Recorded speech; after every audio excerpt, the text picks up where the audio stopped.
like this, man. It's like a butterfly flapping his wings deep down in the forest, man. It's gonna cause a tree fall like 5,000 miles away, man. There ain't nobody seeing nobody. Man, see, like, you don't even know, man. It's like you're born into this world, man. And you got like that, man. The dust and wind, man. Or like the dang old candle, man. It don't matter, man. It's all the time.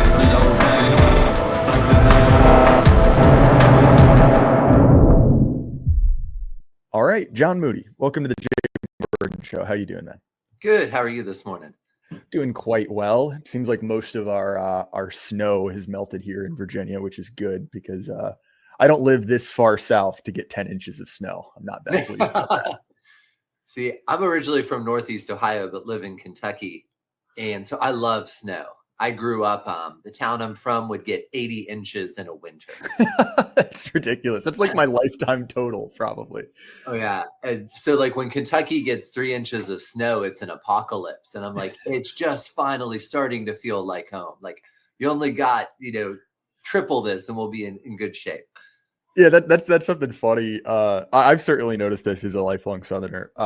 People south of the Mason-Dixon line lose their mind when snow is even in the the weather app, right? Where it's like they could be calling for an inch of snow and you cannot find milk, bread, or eggs in any supermarket.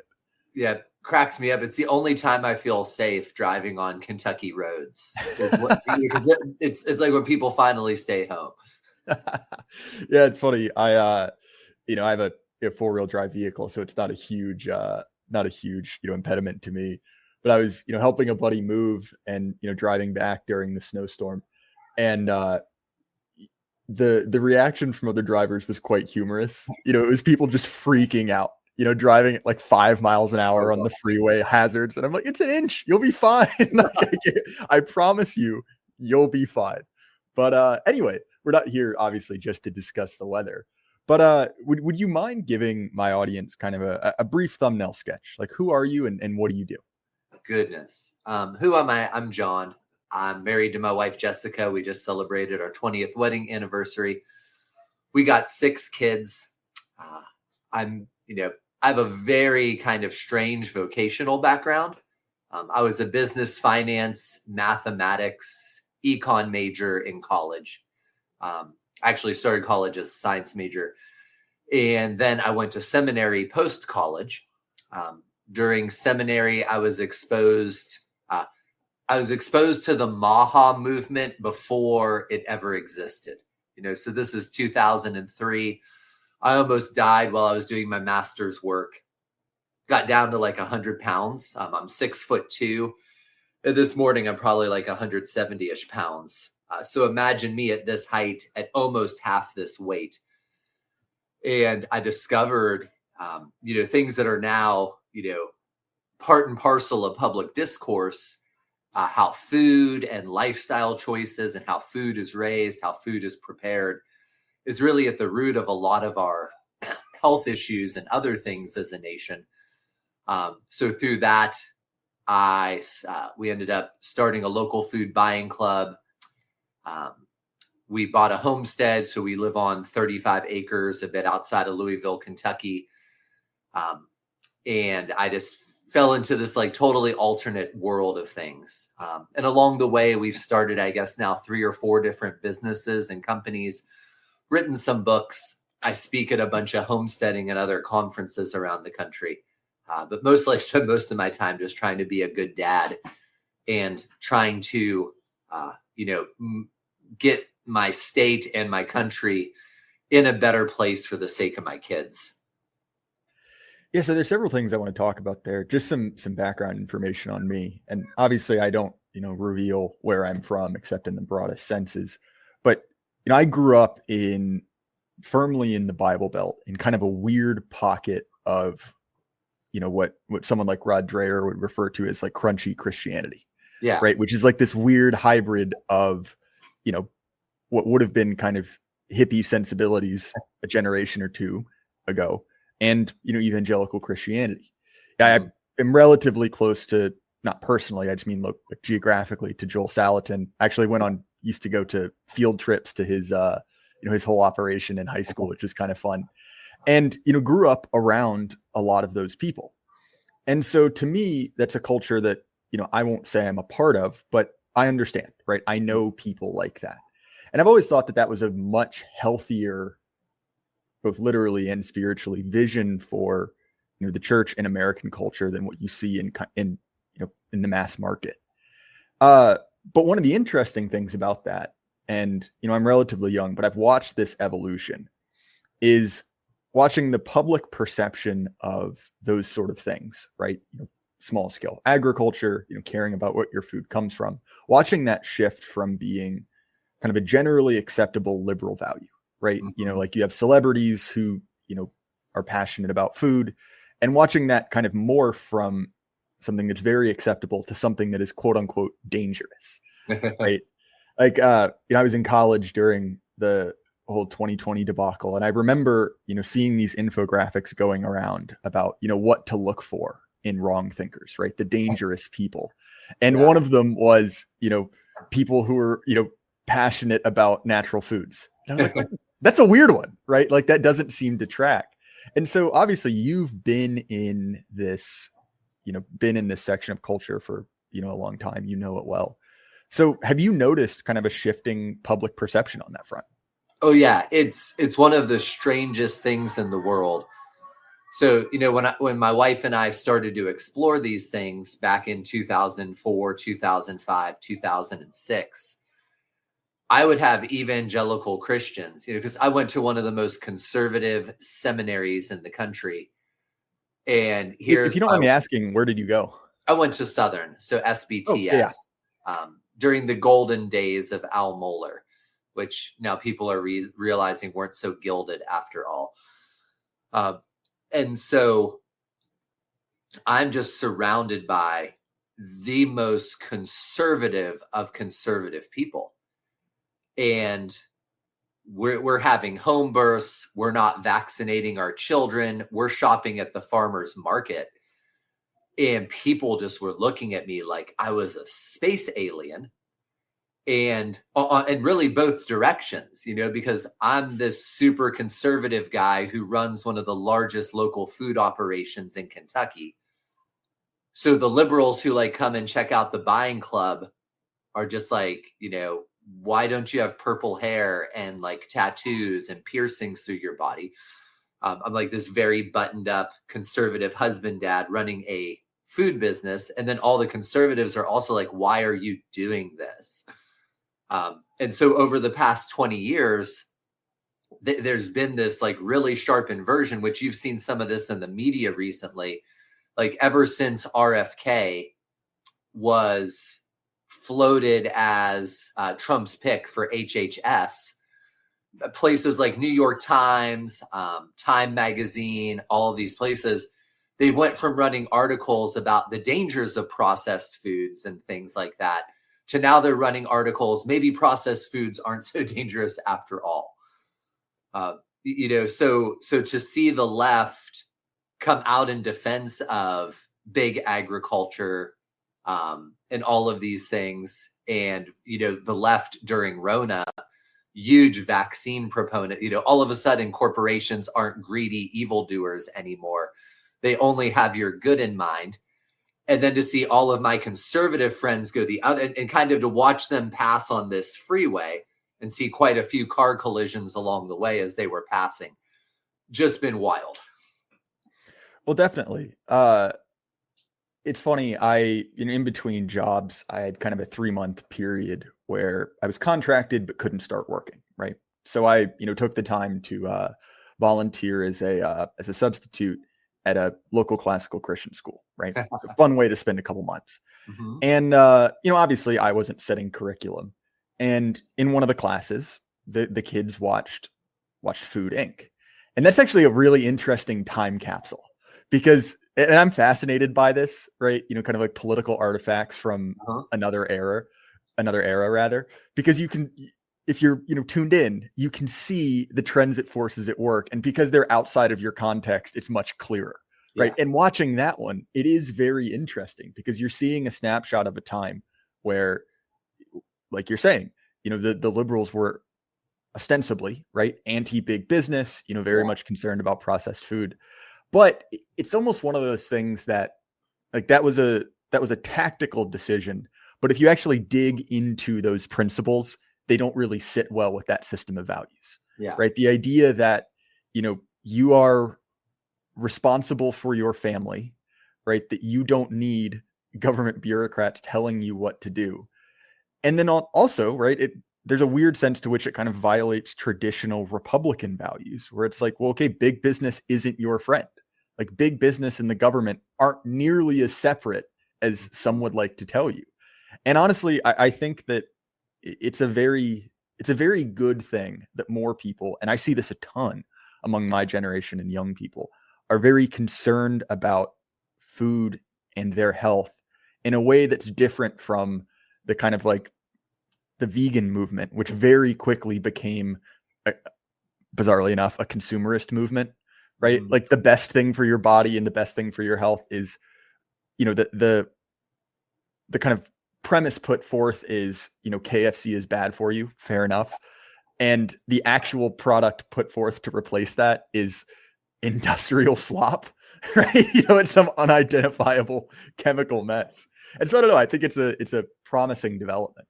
Yeah. Well, and a good observation for conservative people, the one way to understand liberalism is a revolt against nature and creation.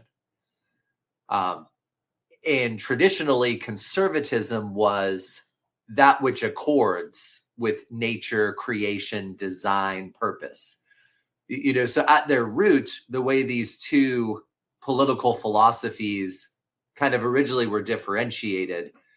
And this is why you can get vegans who are willing to chop off their children's genitals and eat industrial slop and see that as consistent with their worldview.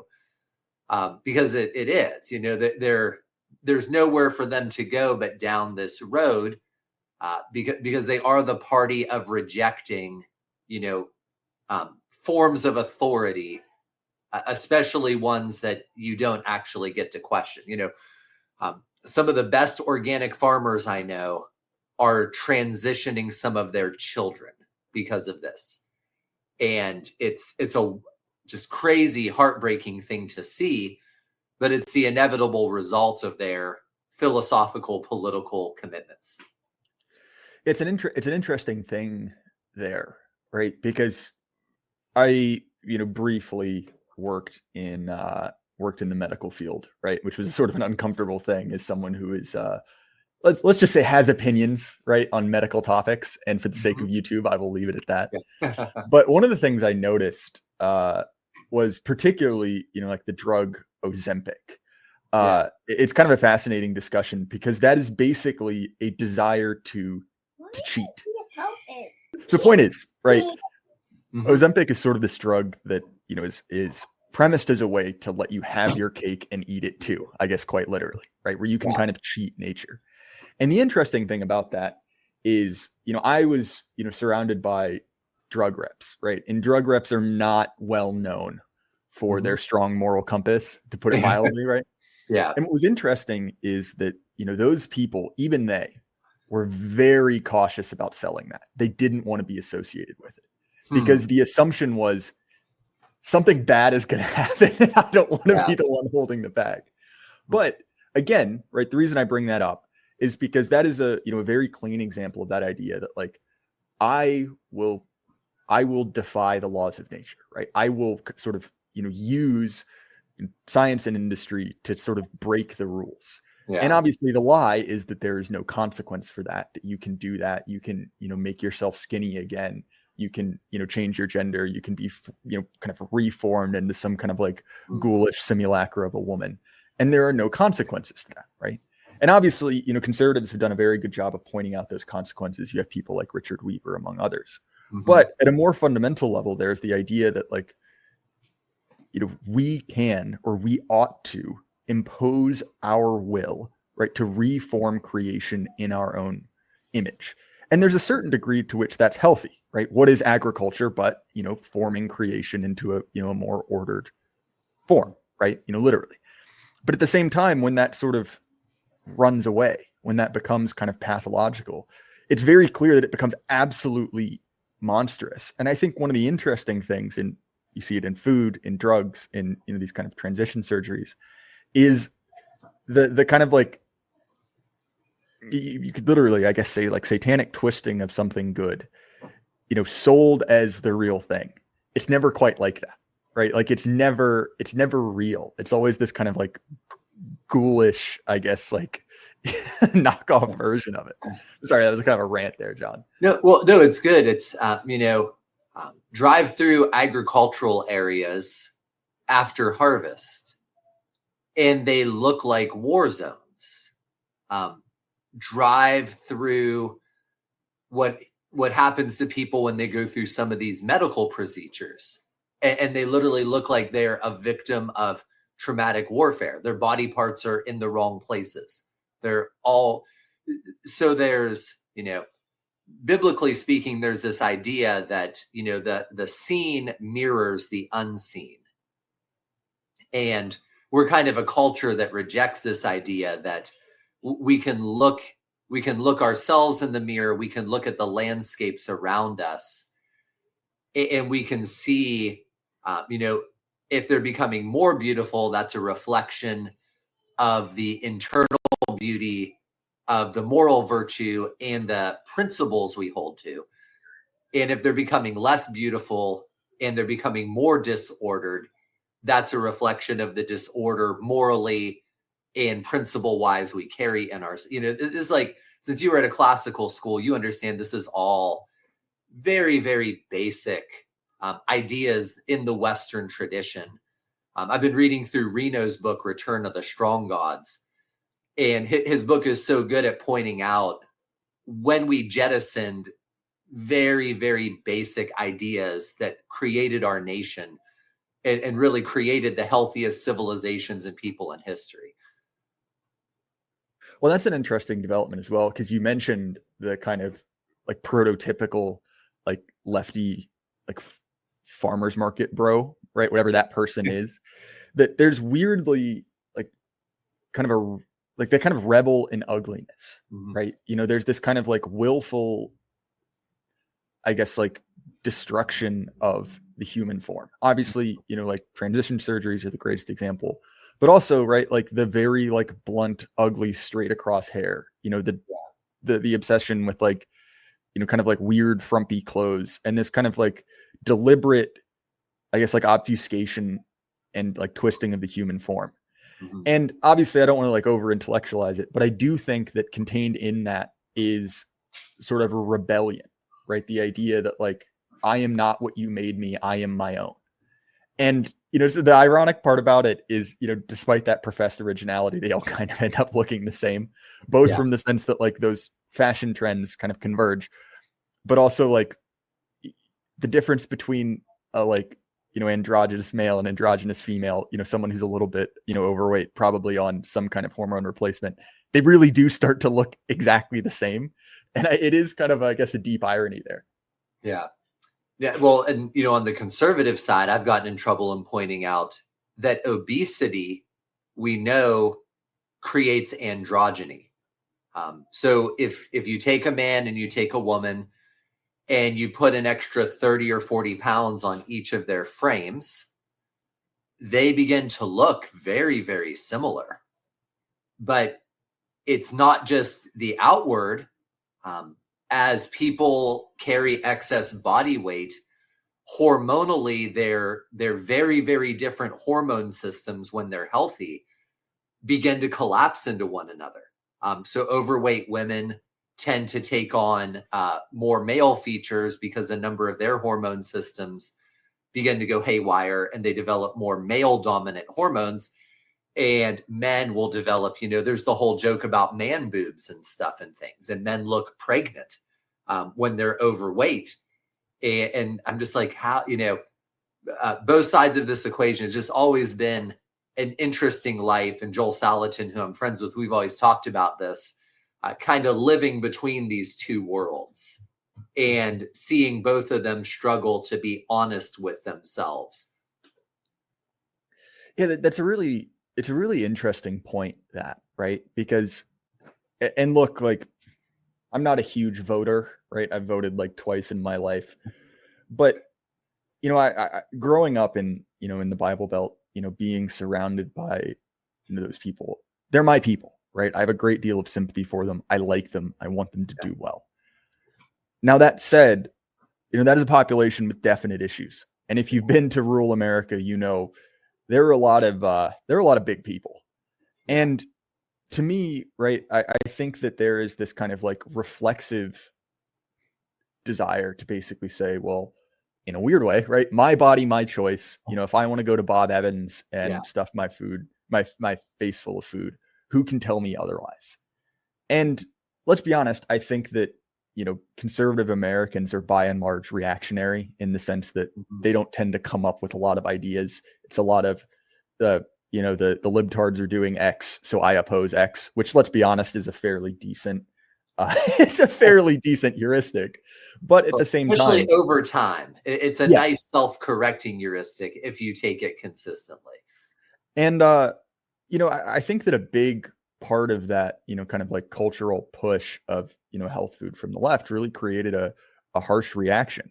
And look, I was going through school in the Obama era, and I remember when Michelle, as is her legal name, came through and basically, changed school lunches, and that was branded as healthy. And what it really was we replaced one disgusting slop with somehow improbably more disgusting slop. And so I think that there's kind of a natural aversion to that. But again, right, when we go back to that, that same premise of, my body, my choice, it's something that a great number of conservative Americans will rightfully oppose when it comes to, issues of abortion. But when it comes to, their daily allowance of slop, it's something that they fight tooth and nail against. Yep, indeed. And, Francis Schaeffer is who really originally got me on this journey, because he had such an emphasis on ecology and such an emphasis on that the world tells us, the Bible tells us how we should live, but the other book, The World, tells us how we should live. He has this line, and he has a couple lines I still remember now, even 20, 30 years later. One of his lines is, man was not made to live cut off from sunshine by concrete and steel, referring to kind of this brutalistic architecture that was growing in the 70s, especially because he was in Europe, where you have these narrow streets and just these, very utilitarian concrete buildings that are 14 stories high. And all you see as a human is this sliver of sunlight as you go from one structure to the other. He has this other line in one of his books where he talks about how, the hippies and stuff were fighting the plastic culture of their day, referring both to all the plastic items that were being introduced commercially, but also this idea of culture being plasticized. And he goes, conservatives should have been fighting this with them. Yeah, I think you're completely correct there. I really should finish this book, right? But one of the things that I think that Guinan is, really accurate about is this idea of like the reign of quantity, right? Of like the point of society being to just produce more, like forever more. And, the problem with that is there's a certain degree to which a lot of people are comfortable with their spot on the slippery slope. This is slightly changed as, generations have turned over, right? But if you look at kind of like the halcyon days of the conservative movement, I would argue currently it's kind of the Reagan era, but before that it was, the 1950s. And each one of those were incredibly consumerist commercial ages, right? Yeah. Similarly, there's this discussion, and it's prominent in, left-wing circles, but they're not wrong, about, the growth of the suburb, right? Mm-hmm. And obviously we can talk about, well, suburbs didn't exist in a vacuum, right? If you turn all your cities into crime-ridden hellholes, people don't want to live there. But in each of them, right, there is something to be said about the idea that, the purpose of your life, right? The goal of society is not to, make people, marginally more comfortable, to increase their consumer purchasability by, X number of percent a year. And, people might say that, right? But you have to understand that, like, with that comes sacrifices. And if you want to oppose, certain, features of immigration or certain kind of like social trends, there are costs to that, right? You cannot have both, right? The full reign of quantity and, a beautiful culture that actually can propagate itself, right? Those seem to be at opposite ends. And I'm glad you brought up architecture, because, architecture has this kind of like spiritual significance to it, in the sense that you can understand what a culture values by their architecture. And I'm glad you brought up brutalism, because I had a friend who used to live a few streets down from Georgetown University, which is kind of it's a really interesting campus to look at, right? Because a large part of the campus is this like beautiful, incredibly ancient Gothic structure, right? And then you can sort of see with each additional building the architectural trends of the era, right? Like you're kind of walking through like, a 40-year survey of Architectural Digest or something. And the library there is this like horrible, oppressive, brutalist structure. And if you read even just a little bit, and I'm no architect, right, about the values of the brutalist school, right, it really is this kind of like horrible, oppressive, view of mankind in relationship to society. And you see it borne out. My wife and I are, looking for homes now. And one of the things we basically realized is that pretty much any home built after 1970 it just has a very different set of priorities and values than we do, right? You mentioned, something like, sunlight. If you had a home built in an era, maybe not but before the kind of widespread adoption of air conditioning, you have vastly different features in a home, right? It has a natural airflow to it. And you in the South will know this. And so again, right, all of these things, it's kind of difficult to say like, oh, that's it. But each one of these represents kind of a departure from, let's just say, like a healthy relationship to the place we live. Yeah. Well, and it represents, again, this is good talking in the big picture. Air conditioning and other things, they're technological advancements, but they represent a cutting yourself off from nature. I grew up in Northeast Ohio, a city called Youngstown. And when I was a young child, every evening after dinner, the kids would go out and play in the street and play in the yards. And the vast majority of parents through summertime would sit on their front porches, after the 6 o'clock news. So by 6:30, 7 o'clock, the streets would just be full of children, and the porches would be full of neighbors just visiting and talking. And so I grew up right when air conditioning. I remember my next door neighbor was the first guy on the street to get a window air conditioning unit. And now, in the evenings, everybody in his house and anybody else who was allowed in the neighborhood would come huddle around the air conditioner. And obviously there's benefits to air conditioning. There's benefits to technological progress, but we rarely are honest about the costs that those things have imposed, the cost of those things health-wise, but the cost of those things in terms of community and civilization.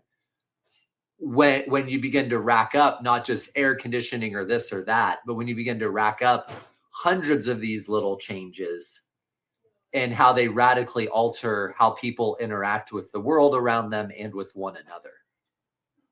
Well, and what's interesting to me, and we've talked about the kind of like public perception and reaction to these, to sort of these like broad trends, is that watching society at large recognize people who opt out of those kind of like creature comforts or return to a more kind of like traditional lifestyle as enemies is really interesting. So one of my many guilty pleasures, right, is the kind of like fat acceptance or like fat activist sphere. They're a lot of fun, to be honest. It's all of the kind of like grievance studies style language as applied to being a little bit overweight. Well, not a little bit in their case, but it's funny. And what's interesting is that a lot of that is very mainstreamed, right? Even as people would say it's ridiculous, these people still get op-eds and articles published in the prestige press. And the way that those people talk about, gym culture or, the culture around kind of natural foods is really interesting. There's a dumb trend on social media, and, forgive my language here. It was called a quote unquote raw dogging a flight. And the idea was, it was kind of a trend on social media where young men predominantly would sit on a flight with no phone, no book, nothing, just sit through it in silence. And it's stupid, right? It's not world changing, but the reaction was really, really interesting because the idea is, you aren't distracting yourself. You're not engaging with something at all moments. And that's dangerous, right? That could be bad for your mental health. What you should be doing is constantly at all moments engaging. And you see a similar language around food, right? Like, why do you want to disconnect? That signals there's something wrong with you, right? Why do you want to, and what it ultimately comes down to, limit yourself in any way, right? If you are not committed to kind of like endless hedonism, right? To satisfying every urge that comes up, there's something dangerous about you. And, the last example I'll bring up, and this is something from my personal life, is that, my wife and I buy, raw dairy from a farmer. It's difficult in our state for bizarre reasons, but there's a workaround. And, we were just, talking with some friends, and unprovoked, we hadn't brought anything up. We hear this rant about how raw milk is associated with violent extremism, right? That it indicates that you might believe in conspiracy theories. But I think the interesting thing in all of this, right, is there seems to be a push to equivocate any sort of, even in a very passive, peaceful manner, dissent from the system, right? Any desire to pull back or disconnect in any way is seen as, dangerous. And I think that's sort of an interesting, they sort of showed their hand there, right? It kind of reveals something deeper. Yeah. Have you read the book it's I think called Shopcraft is Soulcraft? No, I've not, but I'll pull that up now. So he has a sequel on distraction. There's 3 books I'm reading through this spring. One is the Boys in the Boat book. The second one is Reno's Return of the Strong Gods. And the third is the Shopcraft as Soulcraft book on distraction and stuff. And what most amazes me about these 3 books, because you're like, one of these books is about, the young boys who competed in crew rowing, at the 1936 Olympics. One of the books is kind of a socio-political history book on the 1900s, those centuries. And then the other book is about trying to not be distracted in the modern world, in a sense. So I pulled up the book you're talking about. Is it The World Beyond Your Head on Becoming an Individual in the Age of Distraction by Matthew Crawford? Sorry, exactly. I'll let you continue. They're great. And what's crazy is they are all 3 in some ways the same book. So because I read books in tandem where I kind of read all 3. I'll read a few chapters of a book, kind of take notes, think about it. And I'll read a couple chapters in another book. And all 3 books are really the same book, looking at kind of one brief period of history leading into it, kind of right during and after it, and then the after effects of it. And it's fascinated me that in Providence, I'm reading these 3 books that on the surface seem so different, but they all are addressing the same root issue. Yeah, this is a concept I came to via Neil Postman, right? The classic book, Amusing Ourselves to Death. And he, in that basically, makes a distinction between, amusement and leisure, right? Because if you go back into the Western tradition, Aristotle was, to put it mildly, a big fan of leisure, right? That is what the aristocrat does. That's what enables him to kind of ennoble himself, that time of, contemplation, to work on something productive. And Postman draws a distinction between that and, amusement, entertainment, right? Something which is not in any way productive, but is just designed to, fire off those neurons in your brain. And, what he talks about is that effectively there's nothing wrong with that in moderation.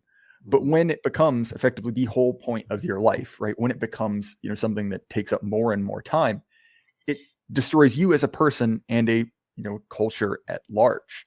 And so, yeah, I just added that book to my Amazon cart. I do realize the irony of using Amazon after saying all the things I have on this episode. But nonetheless, right, I will be buying that book. It sounds interesting. Yeah, well, this is a good kind of segue, because I had a post on social media that got a ton of views and shares the other day, but I mentioned Costco in the post, and somebody in the comments loses their mind because we shop a little bit at Costco. And people love to find a purity horse. For some people, it's Amazon. For some people, it's Costco. For some people, it's not, this is like the vegan thing. My purity horse that I'm going to ride my righteousness on is not eating meat. And I'm just like, this is not a way you successfully change culture and economies and things. Now, if I could get a few more blueberry farmers and other berry farmers in my region, I would be able to cut our Costco shopping in half probably. And it's something I'm working on. But like, we shop at Amazon on occasion. Because how different it is if I shop at Amazon or I shop at somewhere else. Is it people like to think some of their choices are meaningful in instigating change when they're actually not.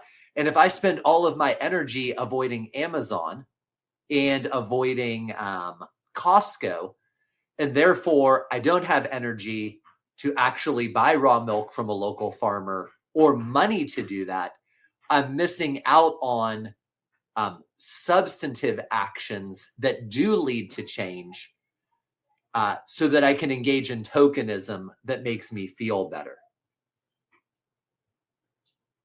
As a semi-professional podcaster, I'm amazed by my ability to mess up my own software, the one that I use multiple times a week. Anyway, sorry, I just accidentally muted myself when I had something to say.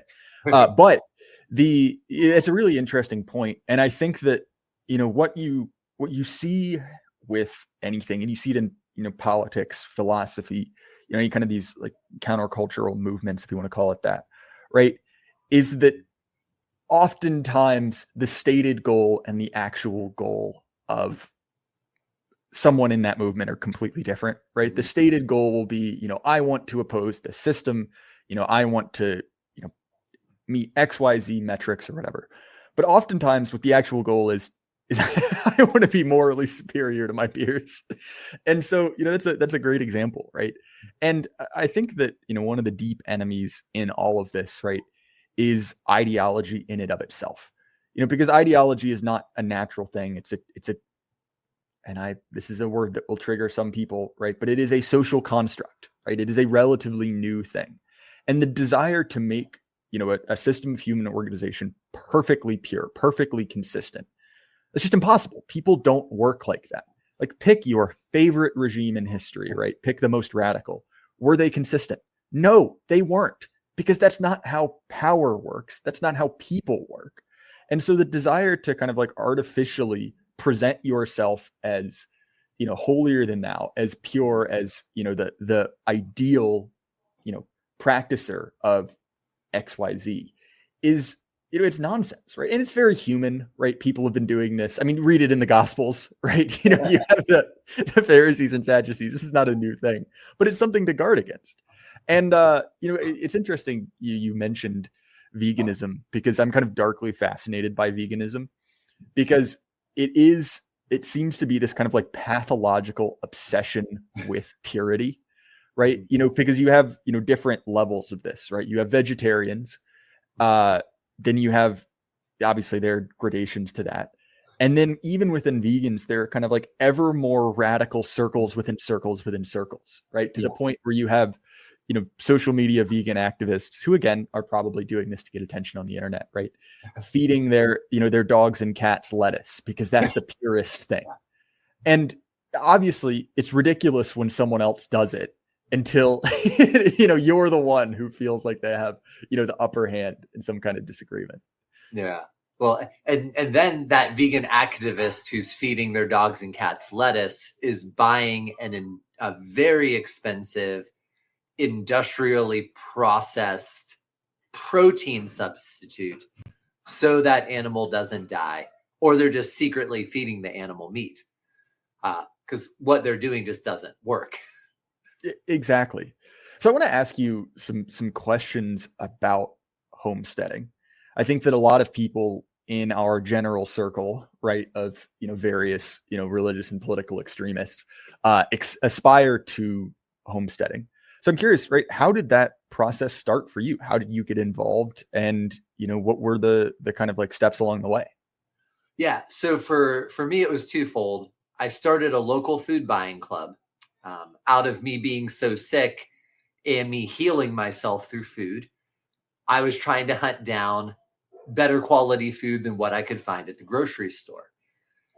And the problem I immediately ran into back in Kentucky in 2004, 2005 was most farmers told me that you couldn't raise food that way.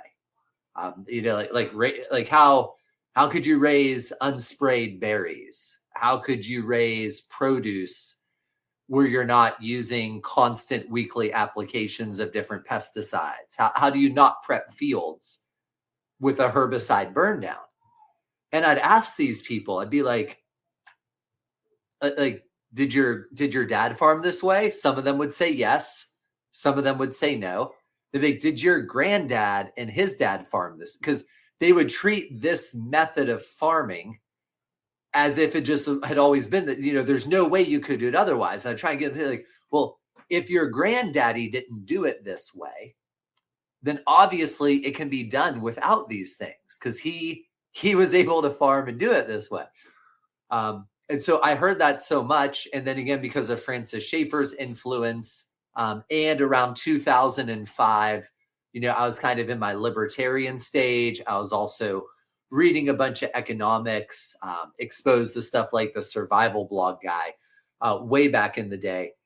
And I'm just like, I just don't want to live in a city. I want to live near a city, but I do not want to live in a city. And so kind of everything converged and we're just like, yep, we're going to move out of the city. We're going to have a bit of land. We're going to be able to see sunshine. Our kids are going to be able to play outside as much as they want without us having to worry about CPS being called on us. And so, you know, those are kind of the forces that moved us a little bit outside of a metro type area. Yeah, it's cities are kind of an interesting thing. I technically live inside a city, but it's a small enough city, right, that, you know, a 10-minute drive and you're in the mountains, which is kind of nice. And, you know, after college, I moved to, you know, one of many, you know, crumbling southern cities. Mm-hmm.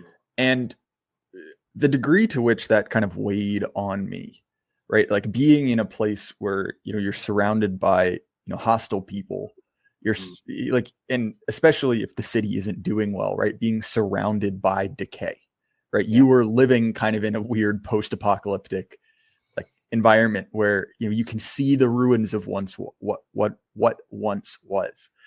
It's not particularly healthy, right? And obviously you need cities, right? That is where culture comes from. You can't have, you know, this kind of like Jeffersonian republic of farmers where everyone is, you know, involved in small scale agriculture as much as I might like to see it happen.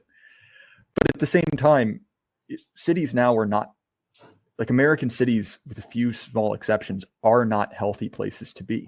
And particularly if you were interested in raising a family, right? If you were interested in, continuing your line, it's basically impossible, right? Both from the perspective of cost, right? Like, again, like I said, my wife and I have been looking at houses, and it's like a 3 to 6x multiplication of how much a house costs where I live to where an equivalent house would cost in a, even a slightly larger city.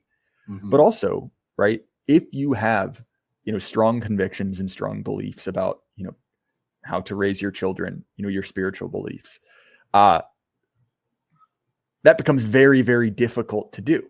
You mentioned having CPS called, and, thankfully this is less of a problem in America than it is in other places. But you look at, a country like Canada, where if you don't support your child transitioning, well, guess what? I don't know, what do you call the Canadian feds, the Mounties or whatever, show up and, take your kid away. And there are several things there, right? Which is one, are you in a location where you were easily observed by federal authorities, right? Yeah.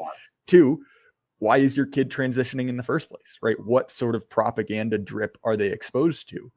And, I think that for many people, the desire to get away from that, right? To go to a place where you have the ability to make your own decisions. I mean, it's very appealing for that reason. Yeah. And man, I'm going to let you edit this part out.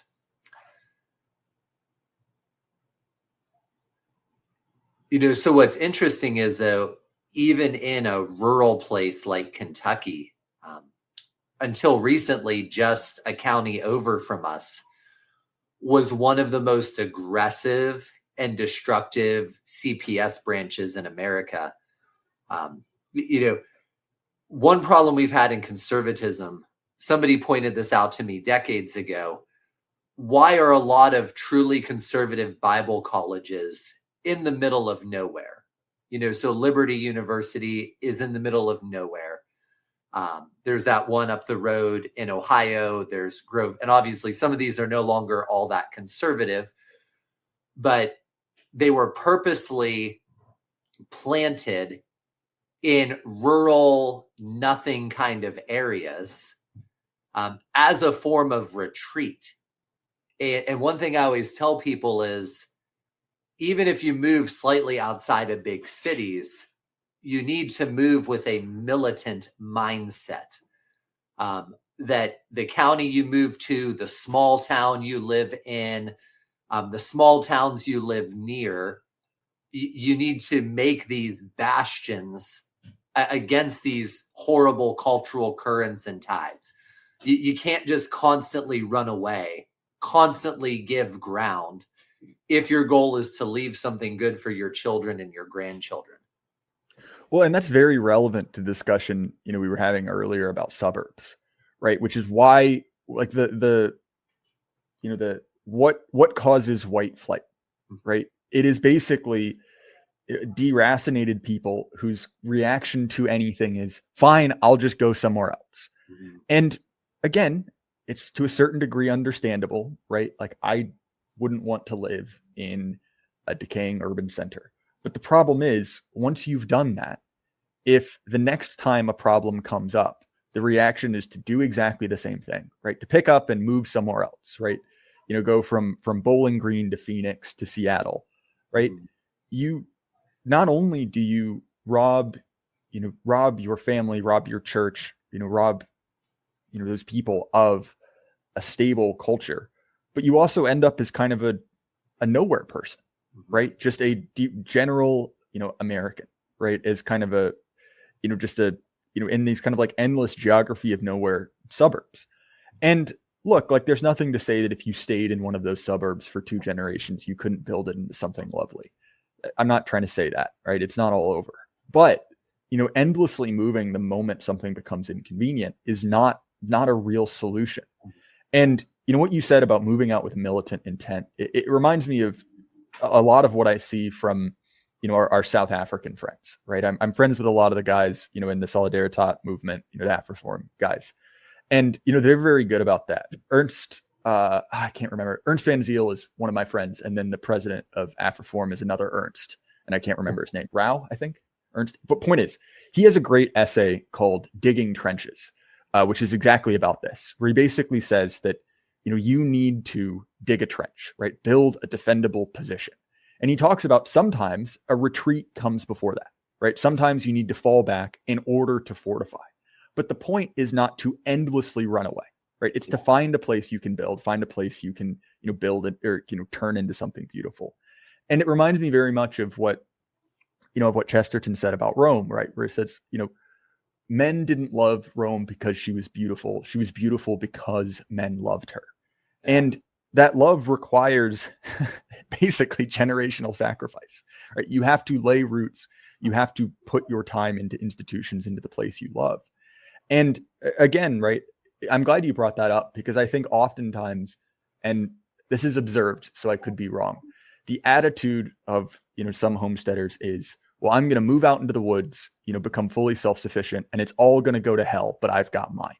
Yeah. And it's the whole, people want to be left alone.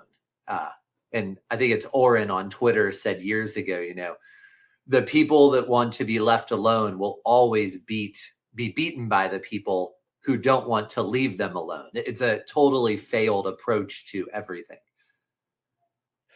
Exactly. And so I think that that's a, very, very wise distinction you make there.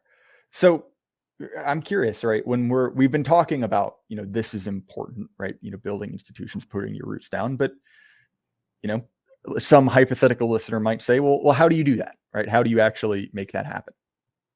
Yeah, well, it's one reason I chose to build a local food buying club, because food is something that, they give you a people base to work with, like socioeconomic capital. Or if you're familiar with Aaron Wrenn, it's like my buying club is an owned space inside of Louisville. And that entity, and tons of small businesses actually function this way, even still in our culture.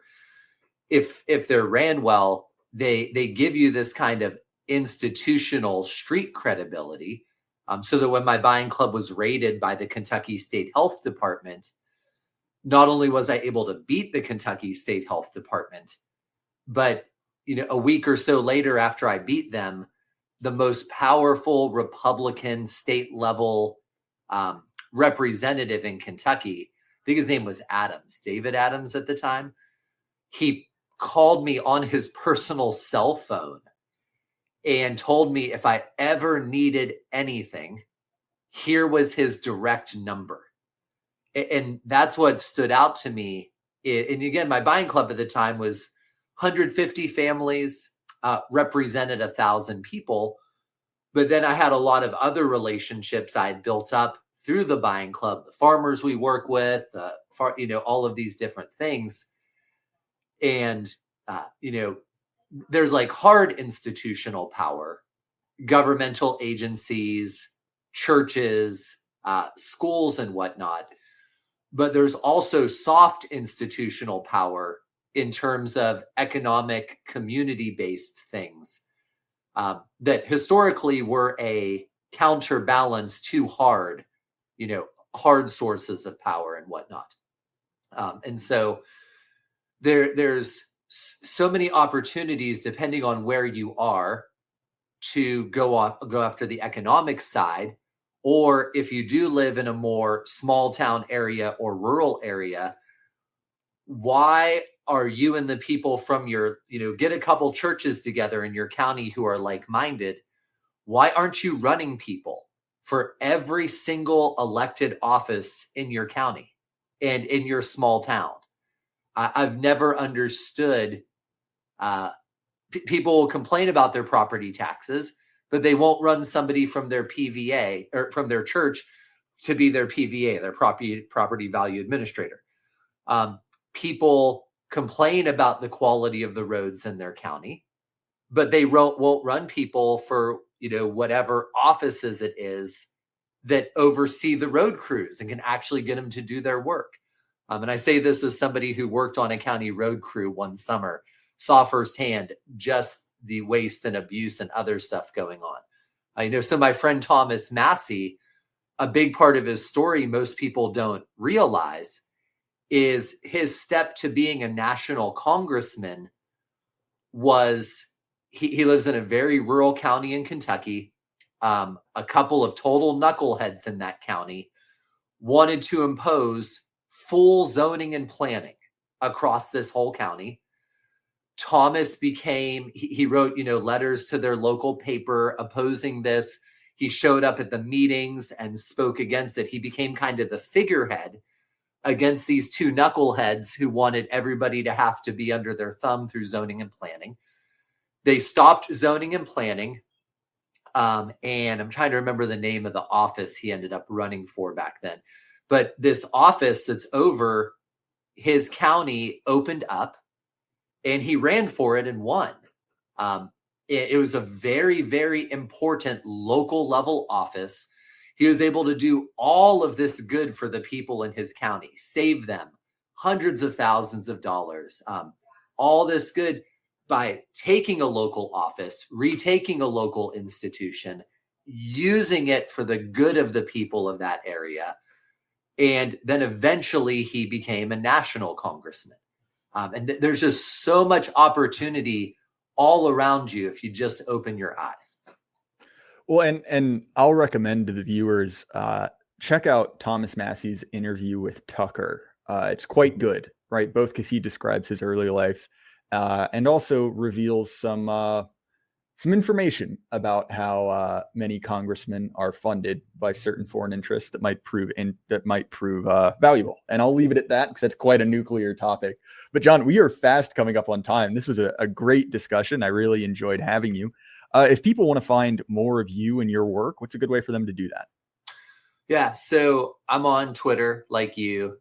My handle's RIS is fertile. It's like short for resistance is fertile. I'm also on 1984 book, just under my name, John Moody. Joel Salatin and I put on a conference called Rogue Food, and we're doing one in Florida in exactly a month. So if you want to escape the cold and snow, and if you're planning to go south for kind of a vacation before spring anyway, we're doing a great couple-day event down outside Orlando at a permaculture farm, Rogue Food. So you can go to roguefoodconference.com. And then this year, I'll be speaking at Homesteaders of America again. I'll be speaking at the Independence Food Summit in Ohio. I'm going to be speaking at the Ozarks Homesteading Conference over in Missouri. So you can just I'm going to be speaking in March, right after I get back from Florida and Rogue. Eastern Kentucky has a preparedness expo that I'm going to be speaking at. So you can always catch me in person at some of these events. Well, great. I will make sure to link those down in the description. As far as my stuff, you can find the Jay Burden Show on Apple, Spotify, YouTube, anywhere you listen to podcasts. If you want to support us, two best ways to do that are either to head in the description for crypto links or directly through a sponsor, Axios Remote Fitness and Coaching. Obviously, we're a big fan of health here. And if you want to get indexed with a number of guys who are really passionate about that, JD is incredibly intelligent, really knows his stuff, and highly recommend Axios for that. Again, John, I appreciate it. And everyone at home, keep your head up. The lie can't last forever. Good night.